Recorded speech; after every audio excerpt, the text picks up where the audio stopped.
να δούμε, θα παρακολουθήσουμε ένα ρεπορτάζ από μια μικρή κοινότητα, όμορφη κοινότητα, που κάνει όμως αγώνα, κάνει το δικό της αγώνα να επιβιώσει. Είναι η Σανίδα. Να δούμε το ρεπορτάζ που ετοίμασε η Γαβριέλα Ζάρτιλα, γιατί πήγαμε στη Σανίδα και θα είναι σήμερα θα είναι το ταξίδι μας σήμερα σε αυτή την ημιορεινή κοινότητα της επαρχίας Λεμεσού. Να δούμε το ρεπορτάζ.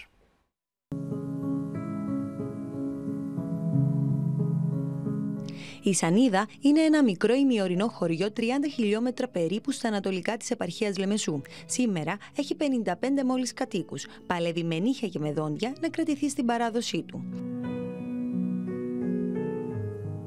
Είναι αμυγές ελληνικό χωριό, χτισμένο στην νοτιοανατολική πλευρά του Τροόδους και έχει υψόμετρο 700 μέτρα. Το τοπίο του χωριού είναι διαμελισμένο από τους μικρούς παραποταμούς του ποταμού Βασιλικού και Αργάκη του Πύργου, που ρέουν στην περιοχή. Στην περιοχή καλλιεργούνται σπεριοειδή και πολλά φρουτόδεντρα.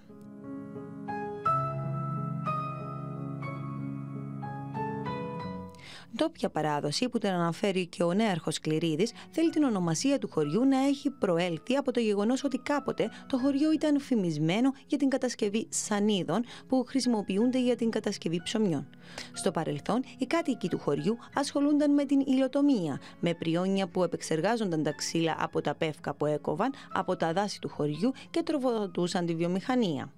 Κατά την περίοδο της Φραγκοκρατίας ήταν μεταξύ των πολλών που αποτελούσαν ιδιοκτησία των Ιταλών υποτών Μεγάλη Κουμανταρία με έδρα το Κολόσι.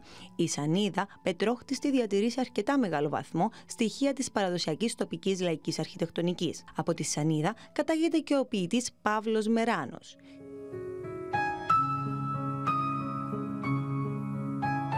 Η εκκλησία του χωριού είναι αφιερωμένη στο Χρυσοσώτηρο και εορτάζεται στις 6 Αυγούστου, ο οποίος δεν λειτουργεί εδώ και πολλά χρόνια και αυτό είναι και το παράπονο των κατοίκων του χωριού. Οι εκκλησιασμοί γίνονται κάθε 15ήμερο, τα Χριστούγεννα και το Πάσχα.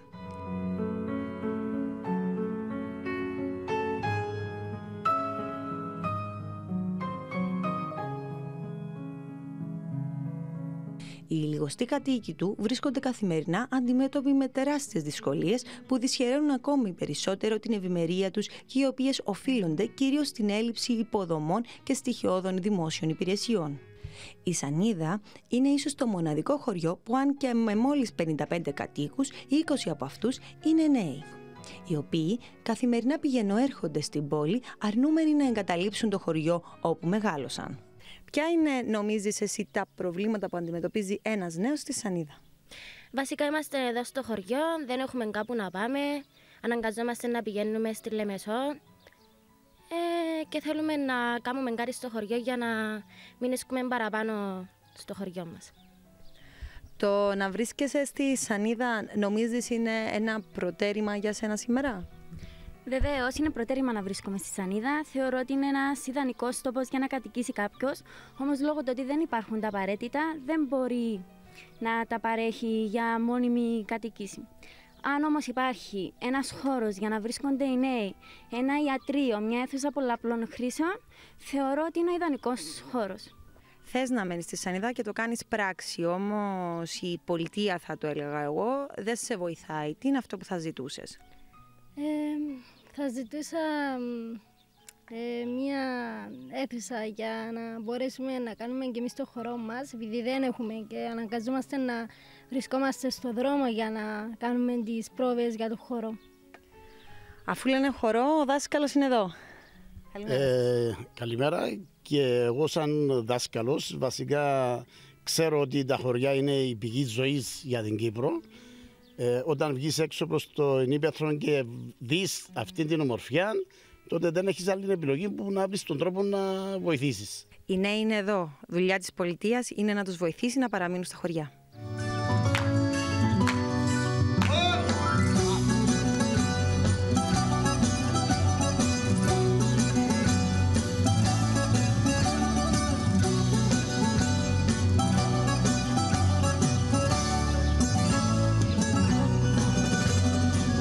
Θα πάρω σβάρνα μια βράδια όλες τις συνοικίες. Δεν θέλω πολυτελείες και πολυκατοικίες που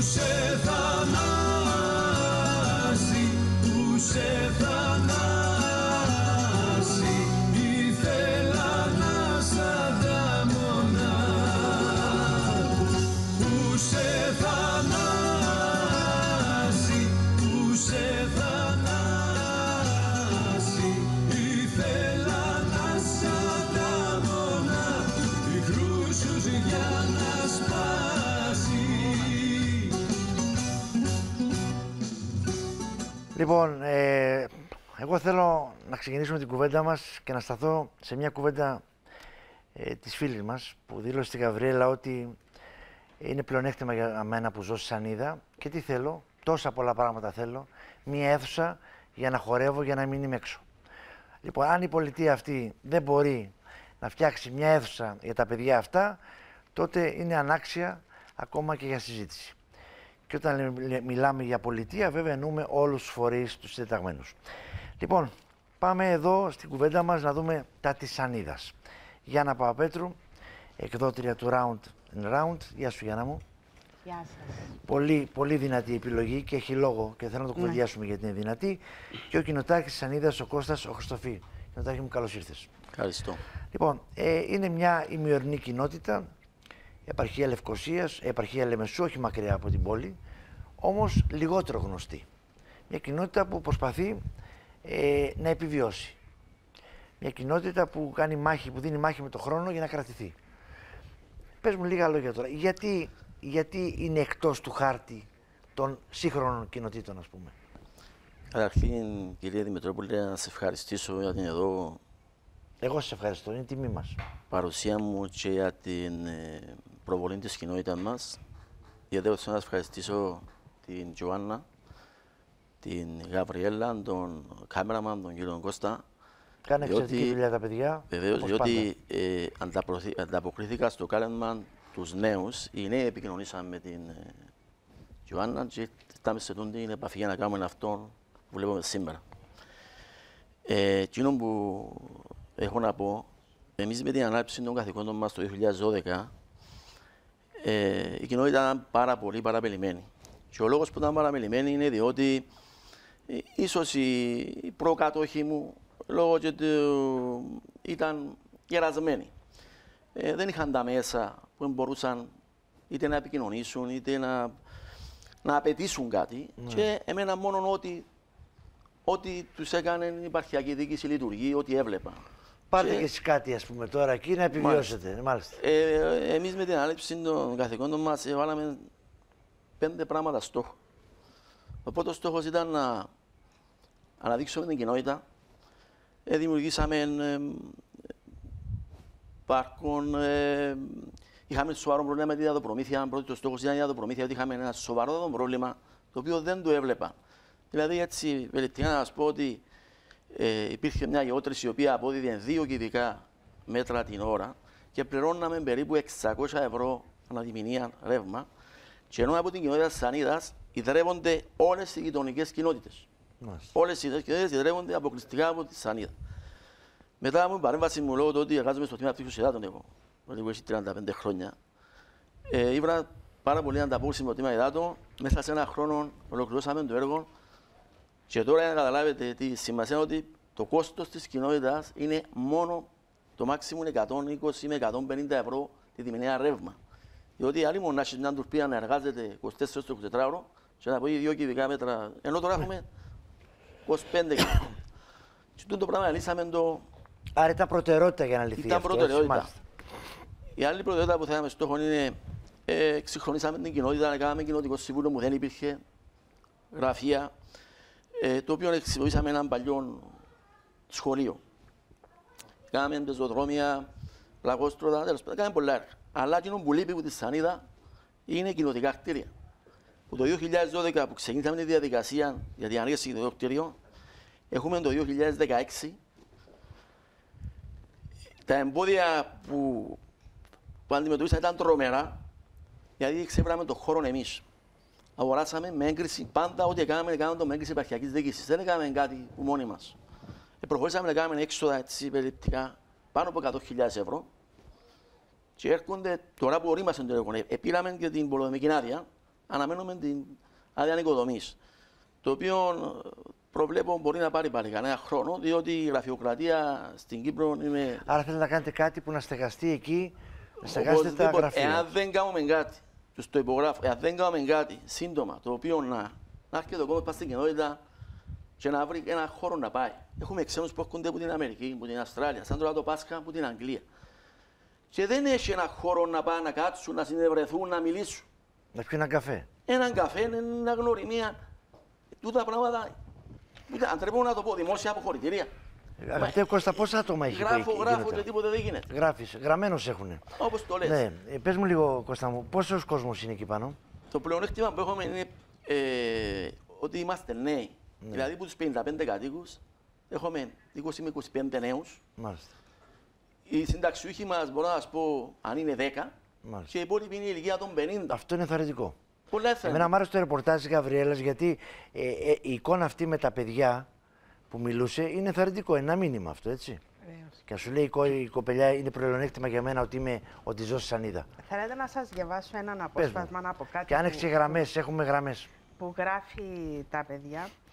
Ακούστε τι πρόβλημα έχουν. Μάλιστα.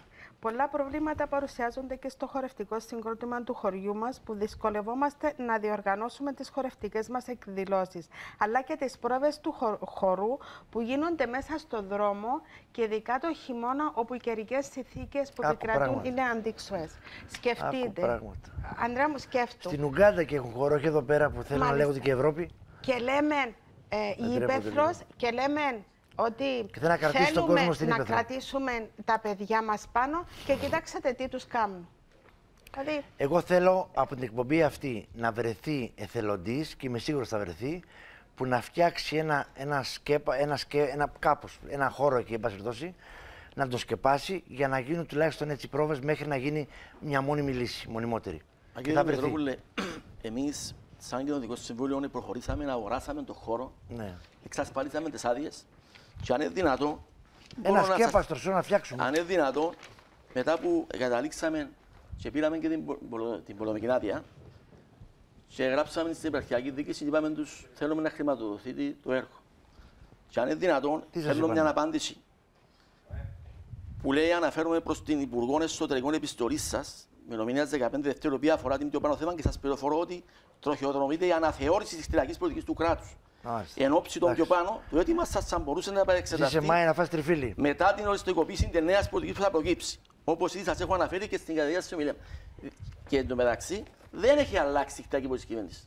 Είμαι σίγουρος ότι δεν έχει αλλάξει. Αλλά για να μας προφύγουν, βρίσκουν κάτι. Πάμε σε γραμμές. Είναι η Μαρία μαζί μας. Η κυρία Μαρία, καλό πρωινό να έχετε. Καλημέρα σας. Καλημέρα σας. Είδα την εκπομπή σας και συγκινήθηκα πάρα πολύ όταν άκουσα την μικρή που μίλησε για το χωριό μας. Πρώτη φορά άκουσα για αυτό το χωριουδάκι και το καλοκαίρι θα το σκεφτώ σίγουρα. Είναι τιμή που οι μικροί τους αρέσει αυτό το χωριουδάκι. Και όπως από ότι είναι πανέμορφο χωριουδάκι. Έτσι. Και εγώ αυτό είπα, κυρία Μαρία, όταν είδα το ρεπορτάζ. Και να τους βοηθήσουν η κυβέρνηση γιατί αυτά τα χωριουδάκια είναι το στολίδι. Μετά ξέρετε έχουν παράπονο. Το χωριουδάκι μου στα κατεχόμενα που ήταν έτσι μικρούι. Και τώρα βλέπω πανέμορφο. Να πάτε το καλοκαίρι. Θα σας περιμένουν οι άνθρωποι εκεί να σας εξυπηρετήσουν και να σας φιλοξενήσουν. Ευχαριστώ πάρα πολύ, κυρία Μαρία μου. Έχουμε άλλη γραμμή. Η κυρία Ντίνα. Ζήνα. Γεια σας, κυρία Ζήνα. Καλημέρα σας. Ναι, κύριε Ανδρέα μου, καλημέρα. Καλημέρα. Και στους παραβρισκόμενους, καλημέρα. Καλημέρα σας. Κοίταξε, χαρός, υπομονή και δύναμη με αυτούς τους ιεράρχες που έχουμε να μας κυβερνούν. Εγώ είμαι μια φτωχή οικογενειάρχησα, πολυτέχνη, αλλά συμπάσχουμε τα προβλήματα τους. Μάλιστα. Και θα ήθελα να βοηθήσω με έναν συνάδελφο, ο οποίος είναι φίλος παιδεκάνος, και θα έρθουμε να κάνουμε μια σκία στο μια μπεχπορίτσα για να ασχολούνται τα μωρά. Αυτοί είναι οι άνθρωποι. Για το φαν το καλοκαίρι και για την προστασία το χειμώνα. Να είστε καλά, κυρία Ζήνα μου. Έτσι, ένα σκέπαστρο θέλουμε να γίνει τουλάχιστον τα παιδιά αυτά να μην είναι κάτω από τη βροχή και να μπορούν να κάνουν το χώρο τους. Ορίστε, οι απλοί άνθρωποι του τόπου προθυμοποιούνται να βοηθήσουν. Και αυτούς που ψηφίζουμε και αυτούς που τους έχουμε σε τώρα με τις εκλογές δεν πέρασε κανείς από εκεί. Ξεκίνησαν τα τηλέφωνα, κύριε Μητρόπουλε, πότε θα πιστευτούν η κοινότητα. Κλείστε την πόρτα λιγάκι. Δυστυχώς, θυμούνται τις μικρές κοινότητες όταν υπάρχουν εκλογές. Έρχονται, τους ζούμε με τα αιτήματα μας και την επομένη των εκλογών αν τους τηλεφωνήσεις δεν απαντά κανένας. Μάλιστα. Σε ξεχνάνε. Το άλλο που έχω να πω είναι... Να πάμε σε μια γραμμή και μετά. Να πάμε στον κύριο Μάριο, ο οποίος είναι πρόεδρος των Αποδήμων. Καλημέρα, κύριε Μαρία. Καλή σας μέρα. Καλημέρα σας. Κύριε Δημητρόπουλε, θα ήθελα να σας συγχαρώ διπλά εσάς προσωπικά και στο σταθμό σας για το πρόγραμμα σας. Να είστε καλά. Πρώτο, γιατί με αυτόν προβάλλεται και παρουσιάζεται το μικρό χωριό, τα μικρά χωριά του τόπου μας, τα οποία απειλούνται με αφανισμό. και τα πολλά προβλήματα που αντιμετωπίζουν. Και δεύτερο, γιατί σήμερα προβάλλεται το μικρό χωριό μας στη Σανίδα Λεμεσού. Όπως ανέφερε ο πρόεδρος του Κοινοτικού Συμβουλίου, ο αγαπητός φίλος Κώστας, Μάλιστα. και θα αναφέρει και στη συνέχεια με τις παρεμβάσεις των τηλεθεατών σας, το μικρό μας χωριό αντιμετωπίζει τεράστια προβλήματα. Πρέπει να αναφέρω ότι η Σανίδα είναι ίσως το μόνο μικρό χωριό της Κύπρου, το οποίο οι μισοί και πλέον κάτοικοι είναι ηλικίας κάτω των 50 ετών, ενώ οι 15 περίπου από αυτούς είναι γύρω στα 25. Είναι εντυπωσιακό αυτό, ναι. Σίγουρα. Πρέπει όλοι, κυβέρνηση, Κοινοτικό Συμβούλιο, σύνδεσμους από Δήμων και άλλοι φορείς να προσπαθήσουν με κάθε τρόπο και μέσο αυτά τα παιδιά ή έστω μερικά από αυτά να τα κρατήσουμε στη Σανίδα. Είναι με αυτόν τον τρόπο που το μικρό χωριό Σανίδα δεν θα διαλυθεί σε λίγα χρόνια. Όταν οι ηλικιωμένοι κάτοικοι θα φύγουν από τη ζωή και οι νεαροί θα εγκατασταθούν σε άλλα μέρη η πόλη. Έχετε δίκιο, κύριε Μάρια. Ευχαριστώ πάρα πολύ για την παρέμβαση. Να πάμε σε μια τελευταία παρέμβαση. Είναι ο χοροδιδάσκαλος, ο κύριος Ξάνθος. Καλημέρα, κύριε Ξάνθε. Καλημέρα, κύριε Ανδρέα. Χαίρομαι πολύ που σας ακούω. Να είστε καλά. Και εγώ θέλω με την σειρά να δείξω ότι όλοι μας θα βάλουμε το λιθαράκι μας στην αναζωογόνηση των μικρών χωριών και στην περίπτωση της Σανίδας. Όπως είπαν και προηγουμένως και ο Κοινοτάρχης και η κυρία Γιάννα, όντως το χορευτικό λειτουργεί κάτω από πολύ αντίξωες συνθήκες. Βρήκαμε πάντως στέγαστρο, είναι σημαντικό αυτό. Μπράβο, ότι βρήκαμε στέγαστρο είναι αυτό πολύ είναι σημαντικό. θετικό. Ξεκινάμε από την οροφή και θα το χτίσουμε σιγά σιγά μόνοι μας. Δεν θέλουμε την επαρχιακή διοίκηση. Μάλιστα. Ό,τι μπορούμε να κάνουμε, εντάξει. Έτσι. Εγώ πάντως χαίρομαι που είστε εκεί ανάμεσα σε νέα παιδιά και δουλεύετε μαζί τους, γιατί είναι ένα κίνητρο να μείνουν τα παιδιά αυτά εκεί. Όταν ασχολείσαι με νέους, νιώθεις χωρίς να το καταλάβεις νέους. Έτσι. Μα και εγώ γι' αυτό έχω νέους πάνω στο κοντρόλ. Τι νομίζετε? Μάλιστα. Είναι κριτήριο ηλικία να είναι κάτω από 25. Μάλιστα. Λοιπόν, ευχαριστώ πάρα πολύ, κύριε Ξάνθο μου. Έχουμε 5 λεπτά. Τζοάννα μου, λέγε.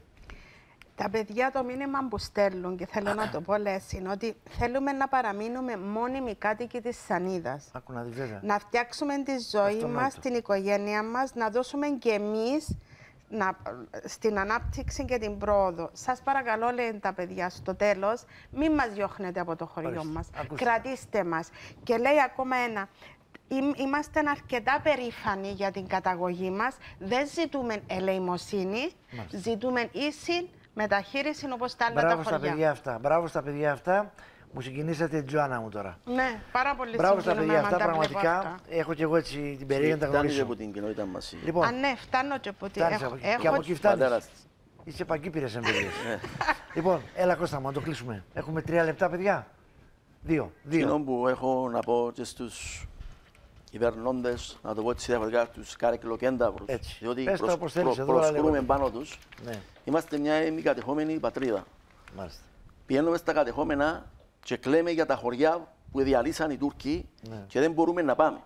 Και τα χωριά που έχουμε που ποδάγουν τα διαλύουμε μόνοι μας. Τι έχουμε να πούμε? Οι πολιτικές των εκάστοτε κυβερνήσεων είναι διάλυση των κοινότητων. Και η άλλη παρέκκληση μου που έχω να κάνω είναι τώρα με τη συμπληρωματοποίηση. Πρέπει να μπουν διάφορα κριτήρια στις περιπτώσεις που συμπληρωματοποιήσεις να αφορούν την προστασία των μικρών κοινοτήτων. Διότι από ό,τι βλέπω, εάν οι συμπληρωματοποιήσεις είναι για να αφανίσουν τις μικρές κοινότητες και είτε να προσαρτηθούν από τις άλλες κοινότητες, τότε πιστεύω ότι είναι μεγάλο λάθος. Πρέπει να μπουν κριτήρια, να γίνουν συμπληρωματοποιήσεις, είμαστε υπέρ των συμπληρωματοποιήσεων, να νοικοκυριευτούν τα κοινοτικά συμβούλια, να υπάρχει περισσότερος έλεγχος. Γίνεται σαν κοινότητα μέχρι 8 χρόνια αν ήρθε να ελέγξει κανένας. Οι προκάτοχοι μου 2 κοινοτάρχες αποθάνουν. Τι έλεγχο είναι να κάνουν? Δεν ήρθε κανένα να σου πει, έλα τώρα μαγκα, τι κάνεις εσύ βέβαια? Τίποτα, επανάλαβα το Συμβούλιο, ό,τι επανάλαβα. Ωραίο. Και μετά σου λέει, ας πούμε, ότι δεν είναι μπανανία. Μα τι μπανανία? Και τι που θέλουν την ψήφο του κόσμου. Μα πρέπει να βγουν στις κοινότητες να δουν τα προβλήματα. Να πηγαίνουν να βλέπουν τα προβλήματα, τη άλλη μέρα ανεφία, πιάνει στους τηλέφωνο, δεν απαντά κανένας. Ξεχάνουσε. Τώρα, εσείς όπως είναι τα πράγματα έχουν διαμορφωθεί, θα πρέπει να παρακαλάτε να έχετε πάντα εκλογές. Μήπως και σε θυμηθεί κανένας. Μα έχει τόσα χρόνια θυμούνται εμάς πως εκλογές. Μετά ξεχνούν μας. Γι' αυτό λέω να είναι συνέχεια εκλογές. Και μετά δεν κάνουμε τίποτα. Δεν κάνεις τίποτα. Τώρα 2 λεπτά για να καταλάβω κι εγώ. Όταν πάτε και έχετε επαφές με την εκτελεστική εξουσία, τι σας λένε τα προβλήματα αυτά? Κύριε Δημητρόπουλε, θα έγραψα πάνω από 100 επιστολές. Ναι. Σαν κοινοδάρχης. Οι απαντήσεις που παίρνω είναι θα το εξετάσουμε και θα επανέλθουμε. Ναι. Εγέμωσα ένα box file, θα. Μάλιστα. Εγέμωσε. Τι να το κάνω. Θα. Δεν μπαίνουν στην ουσία του προβλήματος. Και κάνουν μια έκκληση, εγώ ζητώ συνάντηση είτε με τον Υπουργό Εσωτερικών, η οποία πιστεύω σε αυτό, ναι, και εγώ πιστεύω ότι ο κύριος Χάσικος, άμα μας ακούσει, θα σας καλέσει. Τον Επίτροπο Προεδρίας. Τον Επίτροπο Προεδρίας του κάνουν παράκληση, θέλουμε μια συνάντηση. Μάλιστα. Διότι βλέπω ότι όπου αποταθήκαμε, πόρτες κλειστές μισάνοιχτες. Ναι. Πρέπει να δοθούν και δεν ζητούμε λεφτά. Εγώ δεν ζήτησα λεφτά. Εγώ ζήτησα τα λεφτά των προπολογισμών που είναι για το κοινότητα μου να μεταφερθούν στα κοινοτικά κτίρια. Ναι. Έχει 2 χρόνια που τους έγραψα. Να μου απαντήσουν. Ναι. Γίνεται το πράγμα. Δηλαδή φαντάσου να ζητούσε και λεφτά δηλαδή. Δεν ζήτησα λεφτά. Φαντάσου λέω. Σαν κοινοτικό σύμβουλο εβάλαμε πάνω από 100.000 ευρώ που η συνεισφορά της κοινότητας μας είναι 0. Το ευρώ της κοινότητας μας είναι 0 η συνεισφορά μας. Και εμείς εβάλαμε, είμαστε ένα νοικοκυρεμένο κοινοτικό σύμβουλο, ειδικά από τον Τεμάρα. Χαίρομαι που σε γνώρισα, χαίρομαι που έμαθα για την κοινότητα αυτή, χαίρομαι που έχει έτσι παιδιά, χαίρομαι που έχουν άποψη για το σήμερα του χωριού τους και χαίρομαι ότι αντιστέκονται σε όλη αυτή την κακή διαχείριση που γίνεται στην πολιτεία. Κάτι τελευταίο, Τζοάννα, να το κλείσουμε. Ένα δευτερόλεπτο. Πού πάμε? Πού πάμε? Ναι. Πάμε στον Νίκο. Πιθανά. Πολύ ωραία επιλογή. Όμως μ' άρεσε και αυτή γιατί μάθαμε για μια κοινότητα και τα προβλήματά της. Αντρέα μου, πρέπει να μαθαίνουμε. Έτσι. Πρέπει να μιλούμε πλέον. Έτσι. Λοιπόν, ευχαριστώ πάρα πολύ τον Κώστα. Ευχαριστώ την Τζοάννα μου. Εμείς ευχαριστούμε. Να είστε καλά, φίλες και φίλοι, που και σήμερα είστε μαζί μας. Να είστε καλά. Έτσι. Λοιπόν, φίλες και φίλοι, αυτά είχαμε για σήμερα. Ευχόμαστε σε όλους ένα όμορφο Σαββατοκύριακο, να περάσετε όμορφα. Προσοχή στους δρόμους και ραντεβού τη Δευτέρα το πρωί 7 παρατέταρτο. Γεια σας.